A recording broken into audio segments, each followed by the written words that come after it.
Welcome to Subramani. One question which I keep getting asked is, what should I do in the market?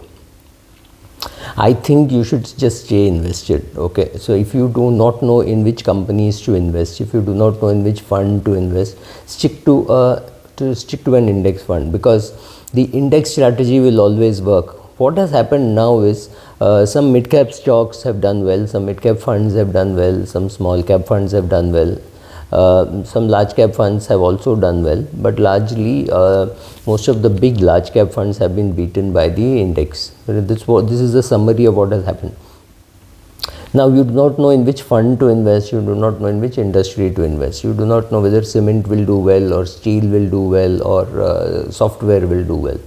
So, well, should you sell a Tata Steel and buy a TCS? Should you sell a TCS and buy a Tata Motors? These are difficult questions to answer.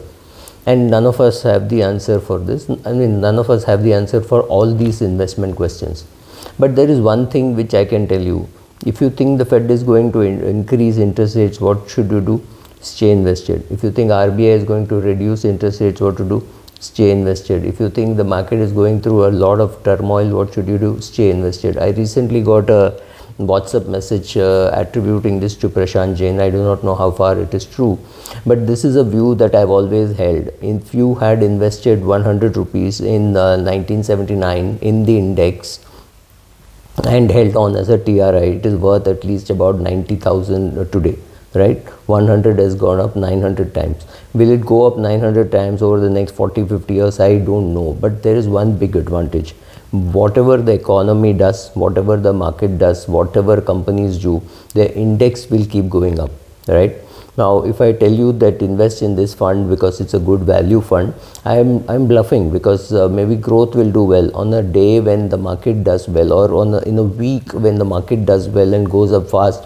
It looks like growth is performing better. In a week or 15 days when the market comes down, it looks like value is performing. So don't get into this abhi kaun sa chalega, which fund will do well now? Will it be mid cap or large cap or small cap? Nobody has an answer. Will it be growth or value? You will know only after 10 years whether growth did well or value did well.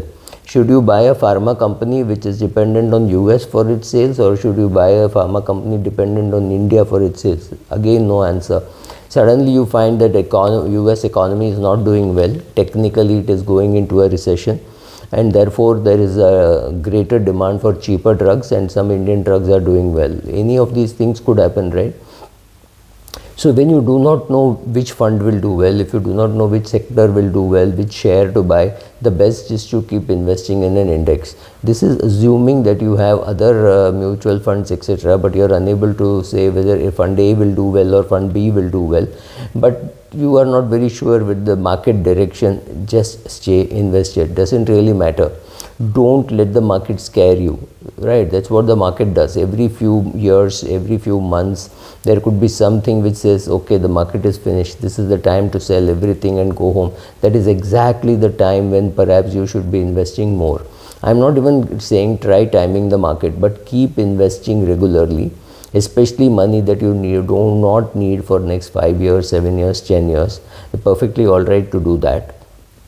And invest in a very good fund manager whom you know will consistently do well and who is not about to retire. That is the other risk that you have, that you invest because you like one fund manager's style, and he drops dead, he resigns, he is removed, he's caught in some SEBI act, right? So any of these things can happen to your favorite fund manager. They just could disappear.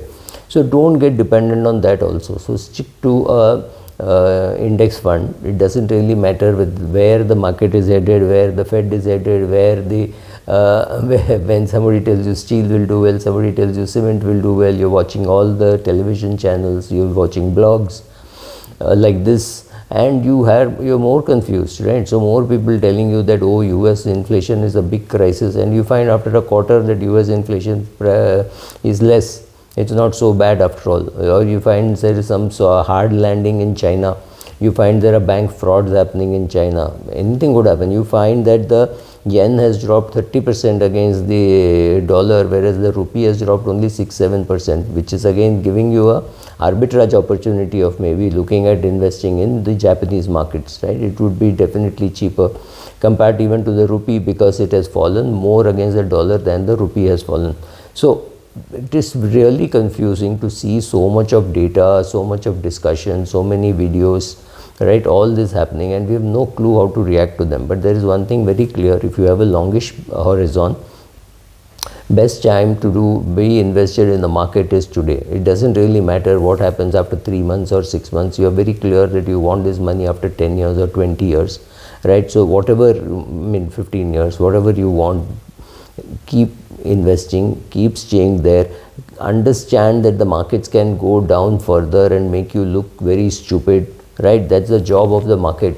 Why does Ken Fisher call it the great humiliator? Because that is the job of the market, keeping on scaring you, keeping on telling you, oh my god, life is over, now get out, or telling you, oh, this is the best time to be investing. Market keeps giving such signals. It is completely up to you to read those signals, understand it, and then interpret it, and do what is good for you to create wealth, right? So you have to stay invested for long periods of time, so be it. But if you do not know which share to sit with for a long period of time, that is also that's also scary, and that could lead to a lot of ruin, right? So then stick to an index fund. Just say, okay, whenever I am in doubt, I will keep putting money into this index fund. I will look at it, and suddenly when I see 21% CAGR or something, that's a great time to be perhaps redeeming partly and doing whatever else, right?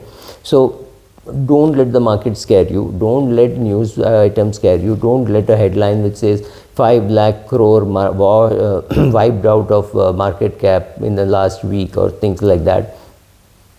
They will make you feel. And also remember that the asset class which is the most hated is perhaps the best at that point in time from a long-term point of view. So if you don't like any particular fund manager, so be it, but stick to an index fund, because you need to invest for a long time. And the fund, whether it is a Nifty or whether it is a Sensex, it is well balanced. So you don't have to worry about, are you overweight on capital goods, are you overweight on BFSI? You don't have to worry about all this, because you are the benchmark, right?